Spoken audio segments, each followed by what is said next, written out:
শিলচরে multi modal logistic park নির্মাণের ভুয়ো প্রতিশ্রুতি দিয়েছিলেন সর্বানন্দ সোনোয়াল ও প্রাক্তন সাংসদ রাজদীপ রায়।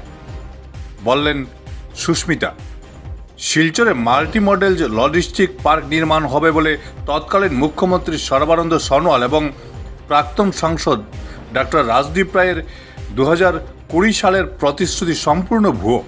শিলচরে এ ধরনের পার্ক নির্মাণের কোনো পরিকল্পনা নেই কেন্দ্র সরকারের হাতে। পার্কটি নির্মাণ হবে বঙ্গাইগাঁও জেলায়। গতকাল এক সাংবাদিক সম্মেলনে এমন দাবি করেন সাংসদ সুস্মিতা দেব। সুস্মিতা এ ব্যাপারে সংসদে প্রশ্ন তুলে এমন জানতে পেরেছেন বলে দাবি করেন। Bureau report, Barak vision.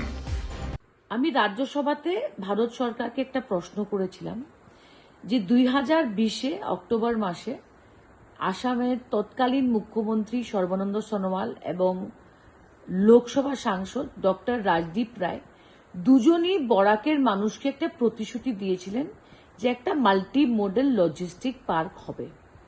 আমরা একটা পত্রপত্রিকাতেও দেখতে পেরেছিলাম। এটা একটা ভালো প্রকল্প ছিল। এটা হলে রেলওয়ে লিঙ্ক ভালো হতো, ন্যাশনাল হাইওয়ে ভালো হতো, একটা পার্কের মধ্যে ওয়্যার হাউজিং ফেসিলিটিস থাকতো, মানে একটা ইন্ডাস্ট্রি উঠে আসতো।